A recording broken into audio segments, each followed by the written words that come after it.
sobre su vida en el nombre de Jesús. Amén y amén.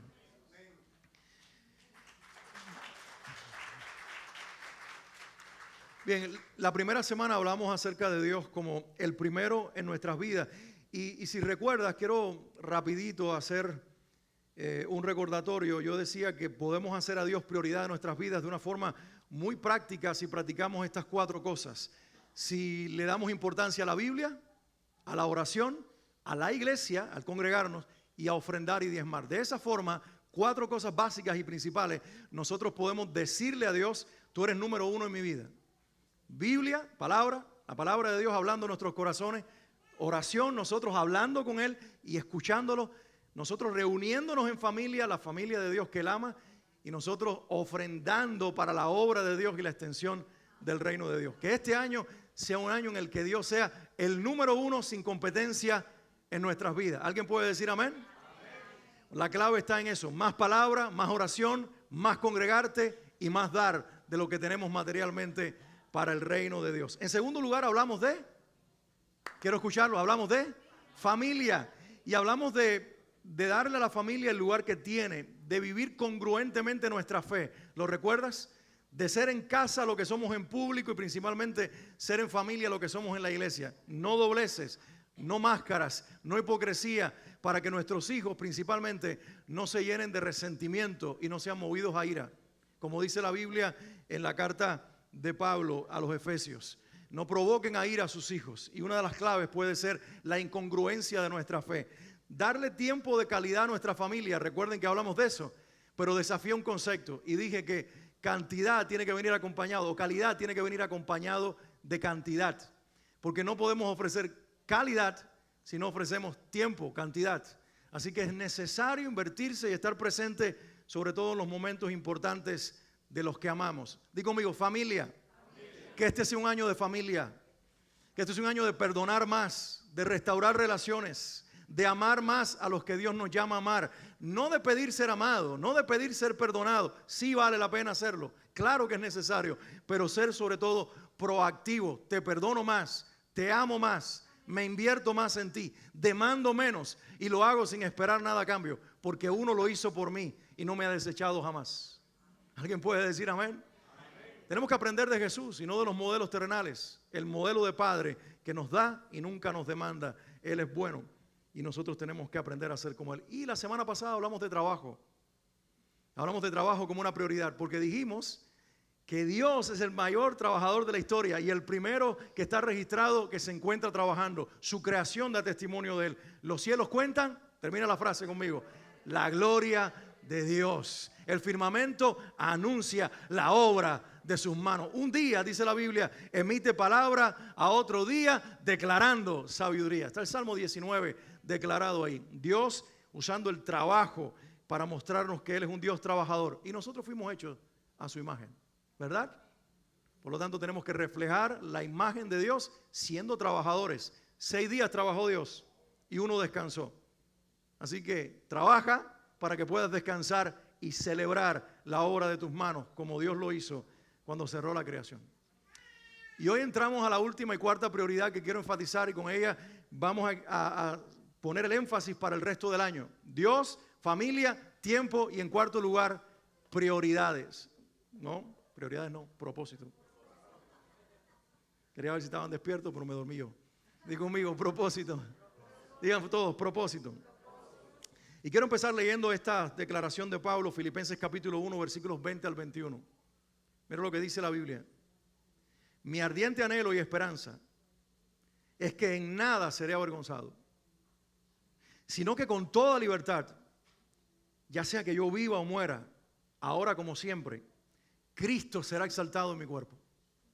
Porque para mí el vivir es Cristo y el morir es ganancia. ¿Se atreven a leer conmigo ese versículo? Mi ardiente anhelo y esperanza, lo leemos todo. Mi ardiente anhelo y esperanza es que en nada seré avergonzado, sino que con toda libertad, ya sea que yo viva o muera, ahora como siempre, Cristo será exaltado en mi cuerpo. Porque para mí el vivir es Cristo y el morir es ganancia. Alguien déle un aplauso a la gloria del Señor en medio de nosotros. Oramos. Padre, háblanos. Háblanos en este día. Hoy, Señor, queremos descubrir el secreto detrás del propósito. Y queremos vivir con como una prioridad para exaltar tu gloria. Háblanos, habla por medio mío y que la palabra pueda ser derramada, establecida en los corazones sin estorbo en este lugar. En el nombre de Jesús. Amén. Yo creo firmemente esto, que todo hijo de Dios tiene que tener una declaración de propósito clara. Es decir, que todos nosotros debemos tener una declaración de propósito clara, saber para qué estoy aquí. No nací por casualidad, no nací por un error de mis padres, no nací para ser distinto a los demás. Tengo un propósito. Di conmigo, tengo un propósito. Gracias por los que lo dijeron por aquí, pero lo decimos todos. Tengo un propósito. Dilo fuerte. Tengo un propósito. Dilo otra vez más. Tengo un propósito. Quiero desafiarte porque pensamos que nuestra vida es el producto de un accidente o simplemente estamos consumiendo el aire del planeta. Lo que yo acabé de leer en Filipenses capítulo 1, mis hermanos, es la declaración, creo al menos en lo personal, la declaración de propósito más audaz que se haya hecho en la historia de la humanidad. Lo voy a leer una vez más. Dice, mi ardiente anhelo, mi esperanza, en otras palabras, mi pasión, lo que está diciendo el apóstol Pablo, es que en nada seré avergonzado. Y eso parece que está centrado en él, pero ahora nos describe por qué es que no seré avergonzado. Dice, sino que con toda libertad, sea que viva o muera, como siempre, Cristo será exaltado en mi cuerpo. Porque para mí el vivir es Cristo y el morir es ganancia. Aleluya, aplaude con ese hombre. Pablo fue un hombre que vivió con un propósito claro. Pablo descubrió en el camino a Damasco cuando cayó al suelo frente a la luz de Cristo que lo inundó y el diálogo con el Salvador y el desafío de nacer de nuevo. En ese día nació un hombre con propósito y vivió para ese propósito, pero su propósito no era egoísta, no estaba centrado en él, no se trataba de metas personales, de sueños privados, de crecer él como persona. Había descubierto el secreto del propósito en la intimidad de su relación con Dios. Yo creo que ahí Dios quiere llevarnos a cada uno de nosotros. Alguien escribió ahora en tiempo moderno su propia declaración de propósito. Discúlpenme que no tengo el nombre de esa persona, porque al menos en el sitio donde encontré esta declaración aparece anónimo, pero se los quiero leer porque está poderosa. Esta persona escribió: existo para vivir en auténtica intimidad con Jesús. ¿Para qué existe esa persona? Dice, para vivir en auténtica intimidad con Jesús y dejar que Él moldee mi vida de tal manera que los creyentes se sientan alentados y los no creyentes se sientan motivados a unirse a mí en el camino del discipulado. ¡Wow! Existo para vivir en auténtica intimidad con Jesús. Deberíamos nosotros decirlo. Si puede regresar a la frase anterior para volverla nuestra. ¿Se atreven a repetirla conmigo? Si pueden tener buena vista. Pero yo los ayudo. Di conmigo, existo para vivir en auténtica intimidad con Jesús y dejar que Él moldee mi vida de tal manera que los creyentes se sientan alentados y los no creyentes se sientan motivados a unirse a mí en el camino del discipulado. Aleluya. Wow. Una vez más, esta declaración junto con la de Pablo no se sostiene en un motivo egoísta, sino altruista. No se sostiene en el yo en minúscula, se sostiene en el yo en mayúscula. Lo que está diciendo esta persona que nosotros acabamos de leer ahora y lo que dice Pablo es lo siguiente: he decidido en mi vida vivir de tal manera que el yo en pequeño, el yo en minúscula, es decir, mi yo va a quedar abajo y el gran yo soy va a quedar exaltado. Yo no sé ustedes, Pero yo les dije que la primera prioridad de la que hablamos en esta iglesia en la primera semana de enero, comenzando esta serie, fue ¿quién? Dios. Y yo no sé ustedes, pero yo peleo todos los días antes de predicar de ese tema y después de predicar ese tema, peleo todos los días para quitarme a mí del trono de mi vida y que Cristo se siente otra vez. No sé si les pasa a ustedes. Pero no es algo que me sale voluntariamente y de manera fácil el que Cristo se siente en mi vida. Hay una lucha con mi persona. Yo quiero ser el centro porque somos egoístas por naturaleza. No escucho muchos amén porque eso tiene que ver con lo peor de nosotros. Pero bendito Espíritu Santo, que es el que nos lleva a convicción y nos hace decirle: Cristo, mira, yo me bajo de la silla, siéntate tú otra vez. Y aunque sea un ir y venir todos los días, y el Señor se pare para que yo me siente, y yo me pare para que Él se siente, bendita dinámica. Porque habla de un corazón que no se conforma con estar en el centro, sino uno que busca que Cristo se siente aunque me cueste. Entonces, si puedes decir conmigo: que el Señor se siente en el trono de mi vida. Dilo conmigo: que el Señor se siente en el trono de mi vida todos los días, aunque me cueste.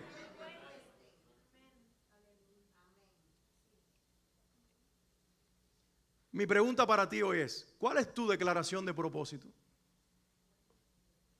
¿Cuál es tu declaración de propósito? Porque todo el que está en Cristo y todo el que ha descubierto la vida en Él tiene un propósito. No somos solamente los pastores. Tú tienes un llamado, me dicen a mí. Sí, tengo una vocación ministerial que viene de un llamado claro que me hizo Dios para ser un pastor en su iglesia. Pero tengo que decirte algo en este día: aunque a ti Dios no te llamó para ser pastor, a ti Dios sí te llamó para cumplir un propósito. Puedes creer hoy con toda confianza: tengo un llamado, tengo una vocación producto de ese llamado, y en eso se encierra el propósito de mi vida. La pregunta es: ¿cuál es?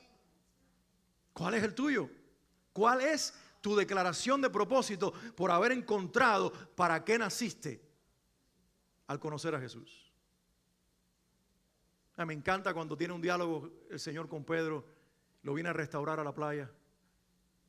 ¿Y qué le dice? ¿Tú me amas? Si yo te amo, pastorea mis ovejas. ¿Tú me amas? Si yo te amo, pastorea mis corderos. Sí, porque los que hemos sido llamados a pastorear nos llamaron a pastorear ovejas y corderos. Y hay de los dos, pero eso lo explico otro día. Pastorea mis corderos. ¿Tú me amas? Señor, tú sabes que te quiero, tú lo sabes todo. Pastorea mis ovejas. Junto con la pregunta, ¿tú me amas?, lo está afirmando en su llamado. Y le está diciendo tu propósito. ¿Qué te dirá a ti del Señor? A lo mejor no es pastorea mis ovejas, a lo mejor es otra cosa, pero lo que Dios te diga tiene que ver con la esencia de tu vida. De hecho, la felicidad está encerrada en descubrir quién soy en Cristo y para qué fui creado. Tu felicidad no está en cuánto dinero puedes guardar en el banco, cuántas propiedades logras comprar, cuántos títulos poner en la pared o cuánto conocimiento intelectual almacenar en tu mente, cuánto éxito o influencia puedas tener en el ámbito natural. Tu felicidad está encerrada en descubrirte en Cristo y en descubrir tu propósito en Él. Y cuando lo tienes, estás completo, estás feliz, estás pleno. Aunque estés pidiendo cosas, aunque estés buscando todavía que Dios cumpla planes, pero ya estás en Él, estás completo. Ya sabes para qué naciste. Tienes un propósito. Alguien debería decir amén. Porque ya Elijah está diciendo amén. Les ganó a todos ustedes. Y también Emma. Y todos los bebés que tenemos aquí. Son más rápidos que todos ustedes. Yo quiero hoy dejarte algunas cosas en tu corazón. La obvia y la primera, la que tengo que establecer es esta: Dios tiene un propósito con cada vida. Dios tiene un propósito con tu vida. Insisto, aunque haya sido el producto de un accidente para tus padres, aunque fuiste una mala noticia al nacer, aunque fuiste una sorpresa, aunque no te esperaban, Dios te diseñó. Dios tiene un propósito con cada persona. Mira lo que dice la Biblia. Salmo 139, 16. Salmo precioso que habla de propósito y de diseño. Pero las palabras del versículo 16 quiero dejártelas. Salmo 139, 16 está en pantalla. Dice: tus ojos vieron mi cuerpo en gestación. Dice otra versión: tus ojos vieron mi embrión cuando se formaba.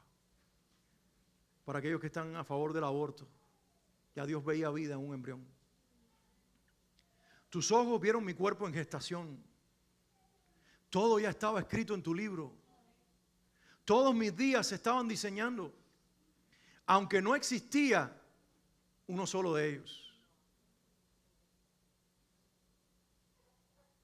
Yo me acordaba de tu hijo, Joe Matthew. No por leer esto solamente. Me acordaba porque esta semana me llegó una lista de unos expositores que van a estar en una conferencia y uno de ellos es un niño español, ya un adulto, que tiene el mismo síndrome que tu hijo. Es pianista, es concertista, es maestro de idiomas y dicta conferencias. Y yo dije, todo eso lo puedes hacer con este niño si ese es su propósito. Nadie es una equivocación. Nadie es una equivocación. Todo el mundo existe para la gloria de Dios. Los hombres desechan lo que no parece que entra dentro del marco de lo normal. Dios dice, toda vida para mí tiene propósito. El pastor González Peña, un anciano en mis días de conocer al Señor y de responder al llamado, él me decía, predica el evangelio a toda criatura, Alex. Y yo decía, ¿por qué pone tanto énfasis en esa expresión? Y él me decía, porque a Dios no le importa si la persona tiene un síndrome, lo declararon anormal, le dijeron cualquier cosa. Dios quiere salvar a todos y todos pueden responder al Salvador. Qué precioso es entender eso. Toda vida tiene un propósito. Afirma eso. A tu hijo le dijeron que tiene una deficiencia de aprendizaje. Eso no quiere decir que no tiene inteligencia. Bendito que Dios usó a un psicólogo, tal vez secular, de origen judío, Daniel Goleman, en los años 70 para decir las inteligencias múltiples, y descubrió que mientras alguien es malo en matemáticas, es bueno en música, que mientras alguien es malo en ambas cosas, es buenísimo en deporte, que no todo el mundo es bueno en todo porque todos nos necesitamos. Pero todos tenemos propósito y todos tenemos una capacidad, una inteligencia que apunta al diseño de mi Creador. Tu vida no es la excepción.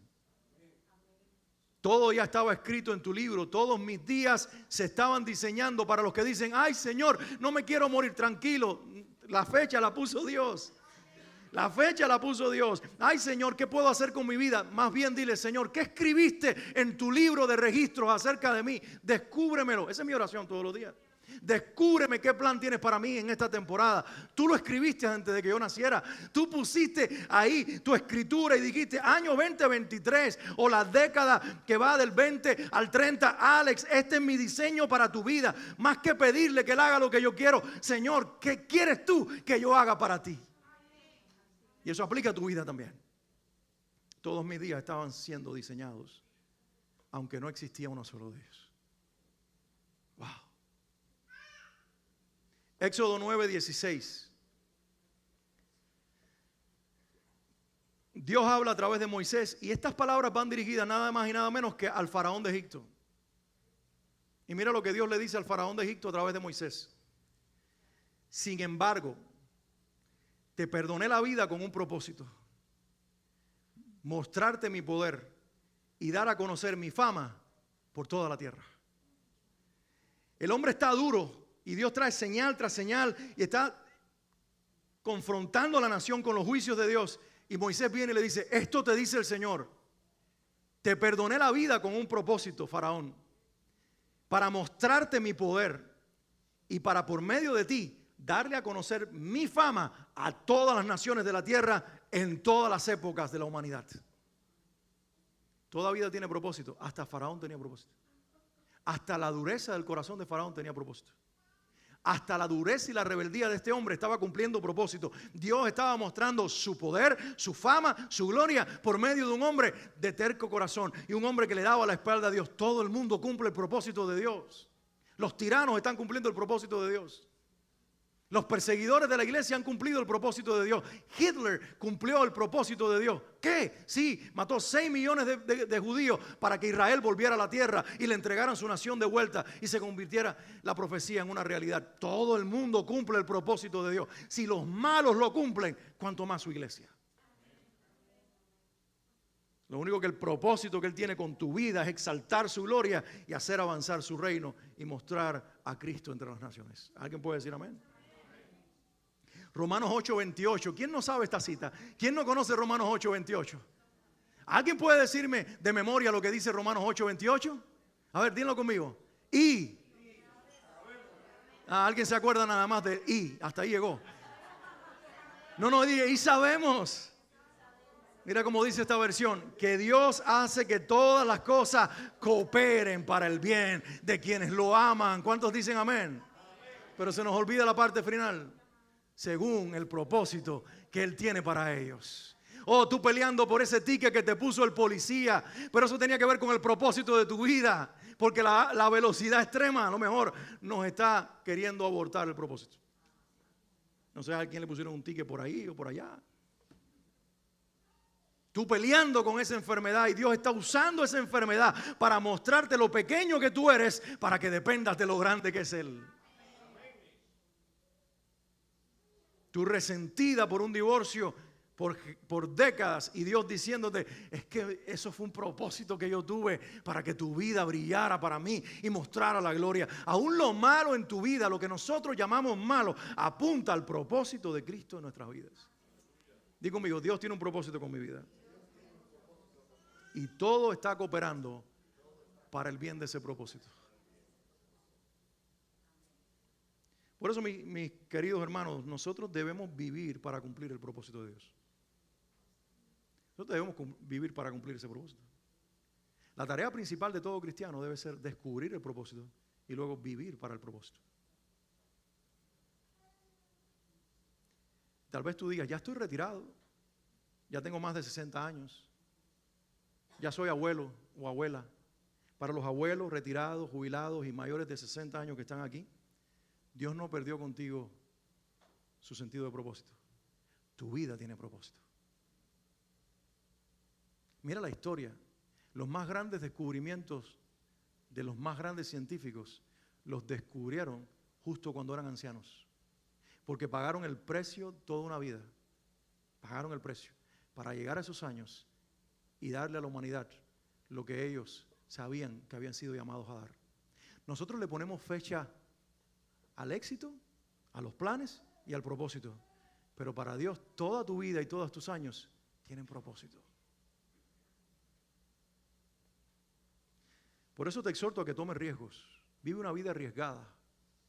Toma riesgos por causa del propósito de Dios. Mira Pablo, cómo dice él que tomaba riesgos para vivir el cumplimiento del propósito de Dios. Dice Filipenses 3:7, sin embargo, guarda esta cita contigo, tómale fotos, se aparece en pantalla, quédate con ella. Dice, sin embargo, todo aquello que para mí era ganancia, ahora lo considero pérdida por causa de Cristo. Gracias, mi hermano.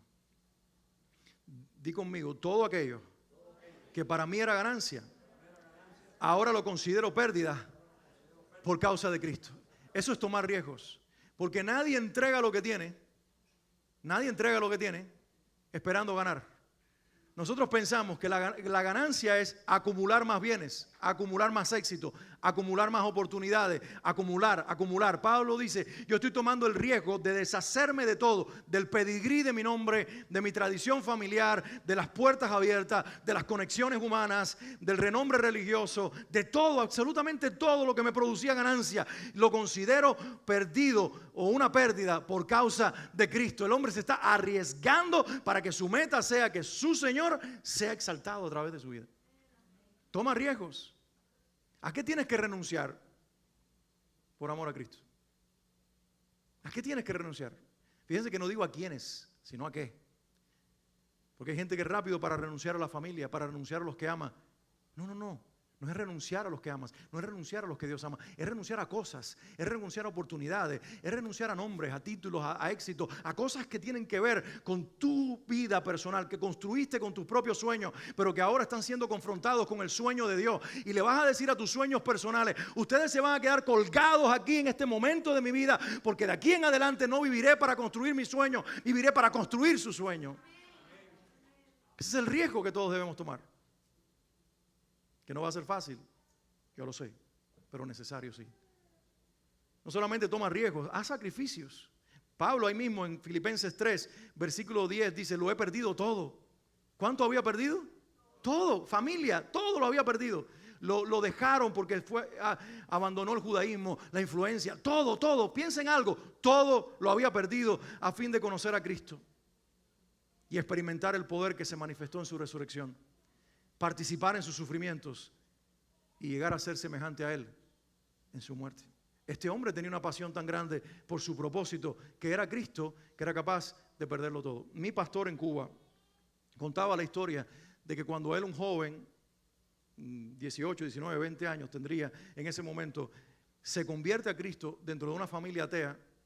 Su tío, que lo había criado junto con su mamá, eran dos hermanos, porque el papá no estaba presente, el papá biológico, y su tío había sido la figura paterna. Cuando se enteró de que su sobrino, casi su hijo de crianza, se había hecho ahora cristiano y estaba planificando ser pastor, estudiar en un seminario para ser pastor, lo sentó en una especie de reunión familiar que casi era un juicio y le dio a escoger entre la familia y Cristo. Y ahí estaba su mamá, que dependía financieramente en cierta forma de su hermano mayor. Y la obligó prácticamente este hermano y tío para que ella se pusiera de su lado y fuera parte de la demanda a su hijo: o nosotros o tu Dios, o la familia o la fe. ¿Qué escoges? Porque si decides por tu Cristo, olvídate que tienes familia. Y el pastor decía que con mucho dolor en su corazón miró a su tío y le dijo: te agradezco todo lo que has hecho por mí. Mamá, gracias por haberte invertido en mi vida. Los quiero a todos, miró a su familia. Pero yo conocí a alguien que ahora es demasiado importante para mí. Y por amor a ustedes, yo tomo la decisión de decirle que sí a Cristo. Porque un día ustedes me van a agradecer que yo estoy tomando hoy esta decisión. Se levantó y con el mundo en sus hombros, porque no es fácil ser desheredado por tu familia y abandonado por tu familia, caminó, abrió la puerta sin saber a dónde iba. Esa noche pasó la noche en un edificio de una iglesia, después una familia de pastores lo recogió. Cuando yo lo conocí, ya esposo y padre, lo conocí como el papá de uno de mis amigos, siendo yo un niño. Yo veía una viejita morena que estaba siempre en la casa y yo le preguntaba a mi amigo: ¿y ella quién es? Y me decía: esa es mi abuela. ¿Pero es la mamá de tu mamá o la mamá de tu papá? Y él me decía: chico, ¿tú no ves que mi mamá es blanca y el que es prieto es mi papá? Esa es la mamá de mi papá. Y entonces esa era la mamá de su papá, de mi pastor. Y era una mujer cristiana, noble. Una mujer que nosotros molestábamos y hacíamos bulla en el patio. Los muchachos del barrio nos metíamos a jugar. Y la pastora dejaba que fuera así para luego predicarnos el evangelio. Nos regalaba limonada y nos leía la palabra de Dios. Y nos invitaba a creer. Era un gancho que tenían. Pero la viejita siempre tranquila. Y yo no sabía que aquella era esa misma mujer que le había dado el sí a su hermano para demandarle a su hijo que negara a Cristo. Por ser fiel a Jesús. Por tomar el riesgo y hacer el sacrificio de dejar a su familia temporalmente para caminar con Jesús. Su familia se entregó a Cristo. Su mamá murió en el Señor y él la cuidó hasta el último día de su vida. Y esta señora tuvo que reconocer que ella estaba equivocada, que su hijo había encontrado el camino. Aprendamos a pagar precios. Que el propósito de nuestra vida sea Cristo, cueste lo que cueste. Me encanta una declaración de Jesús. El que en esta vida es capaz de entregar casas, tierras, posesiones, familia, esposa, hijos, por causa del reino, escucha esto: en esta vida, no más allá, en esta vida recibirá 100 veces de lo que entregó. Y en el reino venidero, la vida eterna.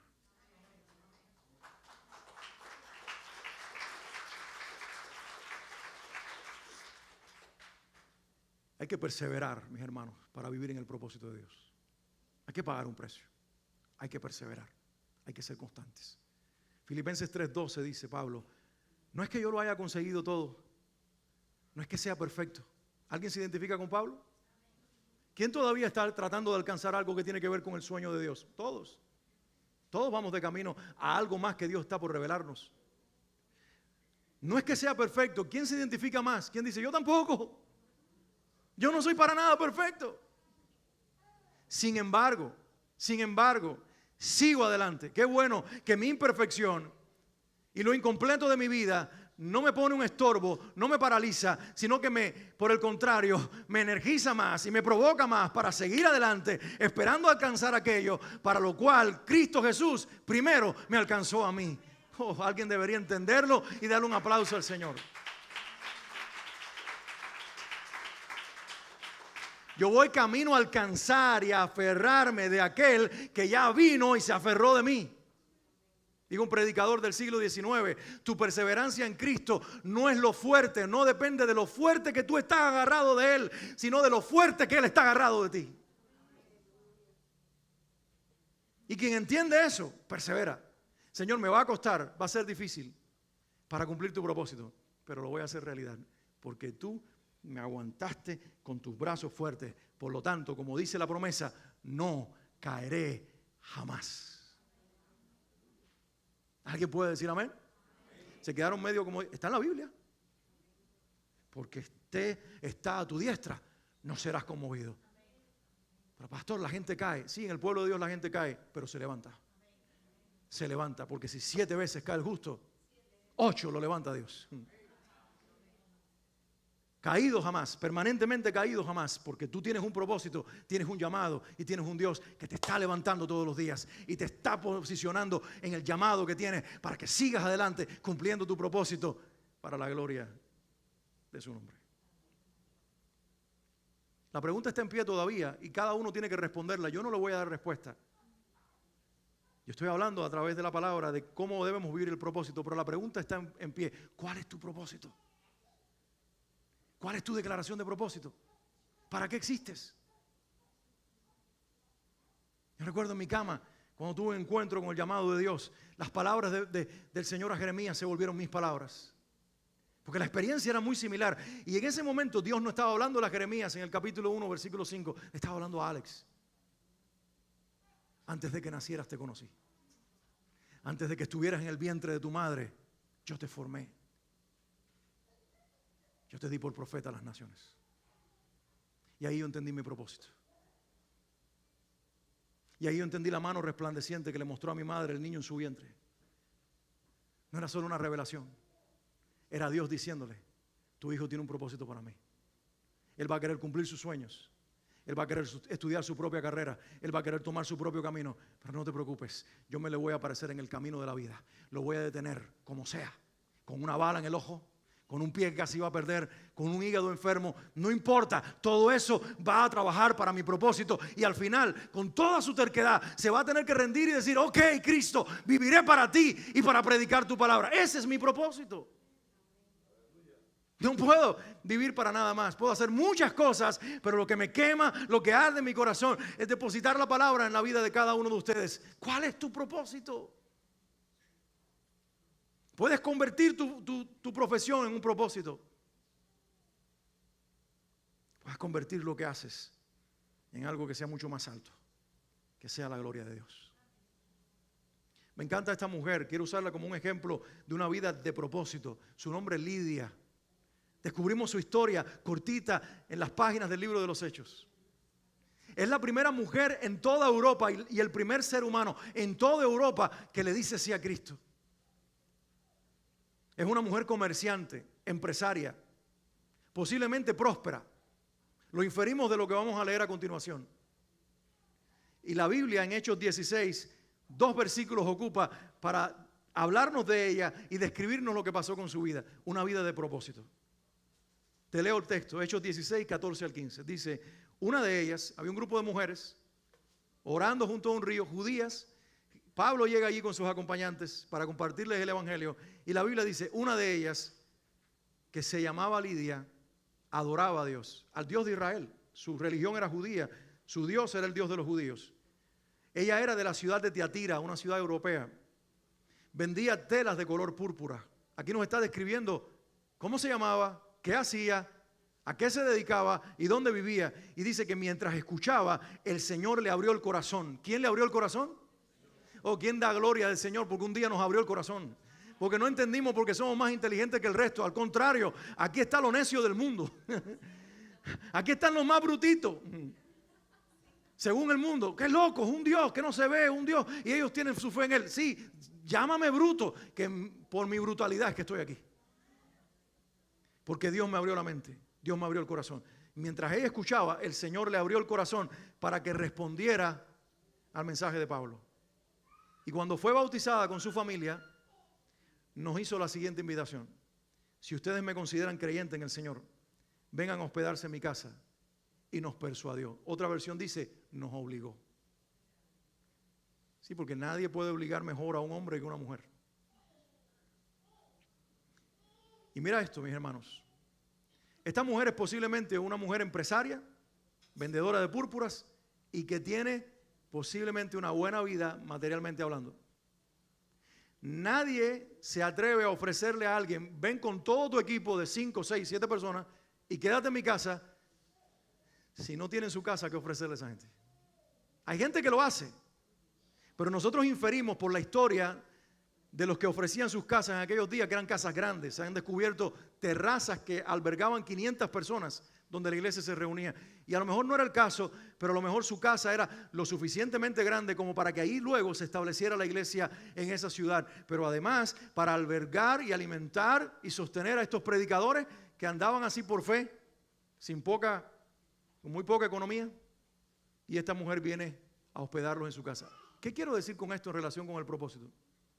Esta mujer vivió toda su vida haciendo negocios, sin saber que lo que había construido, un día Dios lo iba a usar para extender su reino.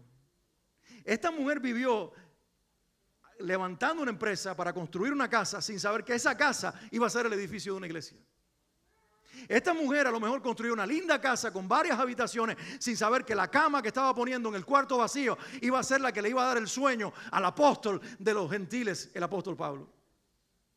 Esta mujer había ganado dinero sin saber que ese dinero iba a ser usado para sostener a los hombres de Dios en su tiempo en esa ciudad y aún después que se fueran de aquel lugar. Algunos somos llamados a predicar, otros a lo mejor el llamado es que usen la bendición material que Dios les ha dado para extender el reino de Dios. ¿Me hago entender? Pero siempre tenemos algo con lo cual glorificar a Dios. Siempre tenemos algo con lo cual glorificar a Dios. ¿Qué tienes tú? ¿Qué tú tienes? Y lo más probable es que estés pensando, no tengo nada. Si tienes mucho. ¿Tienes un carro? Úsalo para Dios. ¿Tienes una casa? Aunque pagues renta. ¿La tienes? Úsala para Dios. ¿Tienes un mueble en el que se sientas tú y tu familia? Úsalo para Dios. ¿Tienes algo de comida? Úsalo para Dios. ¿Tienes un empleo, un oficio, una profesión? ¿Eres maestro de escuela, doctor, enfermera? ¿Eres carpintero? ¿Eres comediante? ¿Eres artista? Úsalo para Dios. ¿Eres ingeniero o electricista? Úsalo para Dios. ¿Qué haces? ¿A qué te dedicas? Convierte eso en un vehículo, en un instrumento para que Cristo sea revelado y tu propósito sea practicado. Todo cristiano tiene que ser intencional en la búsqueda de su propósito. Y ustedes, nosotros, no podemos ser la excepción. Mis hermanos, si no tenemos una declaración de propósito, debemos adoptar una. Pero que tenga estas características. Que le dé la gloria a Dios y que el prójimo esté incluido. Dios va a ser exaltado y el otro va a ser bendecido. Las declaraciones correctas de propósito siempre apuntan a Dios y apuntan a los demás y al final nos bendicen a nosotros. Renunciemos a vivir vidas egoístas. Di conmigo, renuncio a vivir solo para mí. Renunciemos a vivir esa vida. Que el único propósito de nuestra vida no sea satisfacer las demandas de nuestro corazón, egoísta, corrupto muchas veces. Vamos a intensificar la oración, mis hermanos, pidiéndole a Dios que nos llene del deseo apasionado de vivir para cumplir su voluntad y realizar su propósito. En su libro de estudio, Mi experiencia con Dios, Dr. Blackaby tenía una oración arriesgada pero poderosa. Y él decía, esta es su sugerencia: no le digas a Dios, bendice mis proyectos, prospera mis planes, ayúdame. Haz esta oración todos los días de tu vida. Señor, ¿dónde te estás moviendo? Revélame dónde te estás moviendo y ayúdame a entrar en el movimiento de tu espíritu para ser participante de tu voluntad. No hay mejor forma de vivir el propósito de Dios que hacer esta oración, que vivir para eso. Un día Dios me mostró dentro de muchas anécdotas, y con esta termino, cómo mi propósito, como también el tuyo, siempre le salvará la vida a una persona. Si no esta vida, la principal de todas, la eterna. Yo me encontraba en la Ciudad de México, había acabado de dar una conferencia, y en esa conferencia hablé de la humildad, y cerré con el pasaje de Mateo 11. Aprendan de mí, que soy manso y humilde de corazón, y hallarán descanso para sus almas. Y cuando terminé de decir esas palabras, dentro de la gente que había 500, 600, 700 personas, más o menos ese número, se acercó una mujer, madre de familia, y me dijo, yo quiero aprender a ser humilde. Yo quiero aprender lo que Jesús dijo, aprendan de mí. ¿Cómo yo puedo aprender a ser humilde? Y le dije, ese aprendizaje no es intelectual, no se aprende yendo a una escuela, es rindiéndote a Jesús, es abriendo tu corazón, es creyendo que como todos los seres humanos somos unos pecadores que ofendimos a Dios, pero que Él quiere perdonarte. Y si tú ahora lo confiesas y le dices, Jesucristo, ven a mi vida, Él va a poner el Espíritu Santo dentro de ti. Y a partir de hoy, si comienzas esa relación con Él, el Espíritu de Dios te va a entrenar para que cada día seas menos orgullosa y cada día un poquito más humilde para la gloria de Dios. Y esta mujer me dijo, yo quiero hacer esa oración, yo quiero recibir a Jesús, yo quiero que Él me enseñe a ser humilde. Estaba deseosa como nadie, se bebió las palabras finales que yo compartí del versículo y oró conmigo, como Jesús hoy hizo esta oración aquí. Dios, Señor Jesús, yo quiero que me salves, me perdones, ven a mi vida, ven a mi corazón. Y yo quiero que el Espíritu Santo entre a mi vida, Señor, para que me entrene para ser una mujer humilde. Te lo pido, por favor. Amén. Me despedí, me llevaron al aeropuerto y regresé a Miami. Cuando aterricé y se conectó mi teléfono, tenía un mensaje de las personas que coordinaban las conferencias. Una de las madres de la escuela falleció en la tarde de hoy.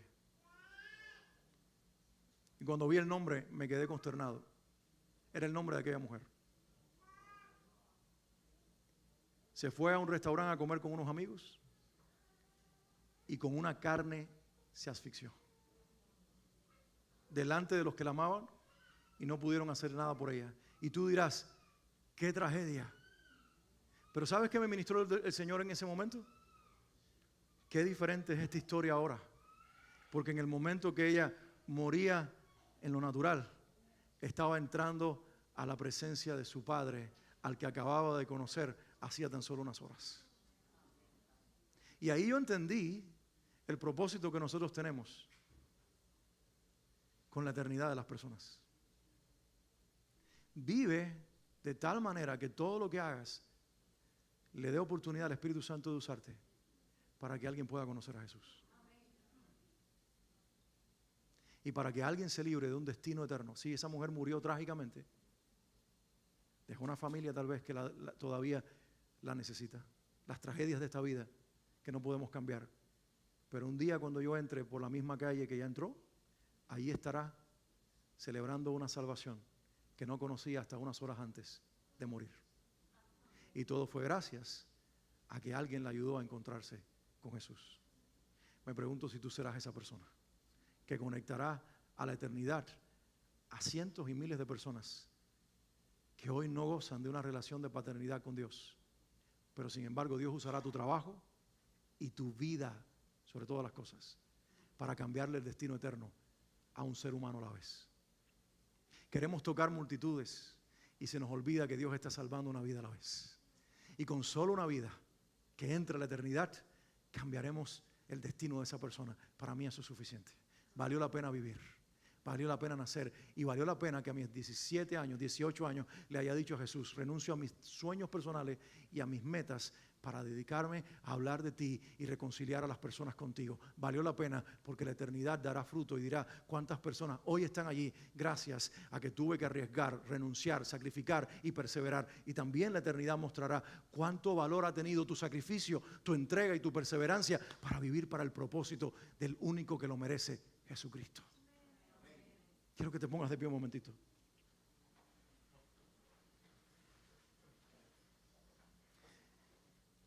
Las librerías en todo el país y en todas las naciones están llenas, atestadas los estantes de libros que hablan acerca del propósito. ¿Lo sabías? Es uno de los temas más vendidos. propósito. Pero sin embargo, la mayoría tienen un común denominador. Cuando los autores modernos te hablan de propósito, te están enseñando a encontrar un propósito egoísta. Crece, multiplícate, hazte grande, logra tu éxito. Pero cuando tú vienes al propósito del evangelio, te encuentras con un Dios que te dice, en este reino todo es a la inversa. Tú te haces pequeño y entonces creces. Tú exaltas a Él para que Él te exalte a ti. Tú buscas su grandeza y Él te bendice a ti. Tu propósito no es crecer tú, ser grande tú y crearte una marca y un nombre. Tu propósito es brillar para la gloria de tu Señor y en el camino darle la oportunidad a muchos de que se peguen a esta vida eterna de la cual tú estás disfrutando. Por eso te invito a que levantes tu mano hoy y le digas al Señor, junto conmigo, si te atreves, es una oración arriesgada, pero dile en este día, yo renuncio. Yo renuncio al sueño egoísta. A la oportunidad de algunos que lo digan. Dile, yo renuncio a mi sueño egoísta. Y yo abrazo en este día la idea de tu propósito. Señor, hoy descubro, hoy creo que tú tienes un propósito con mi vida. Y voy a vivir hoy y todos los días para descubrir ese propósito y para vivir en ese propósito. Hoy me sacudo del orgullo, del egoísmo y de todo lo que está centrado en mí. Y hoy descubro el secreto de la felicidad, que mientras más vivo para ti, más feliz soy y más gozo tengo. En el nombre de Jesús, mi propósito es vivir para Cristo. Y si me toca morir por Él, también, Señor. Para mí, di conmigo, para mí el vivir es Cristo y el morir es ganancia. Y el pueblo de Dios dice,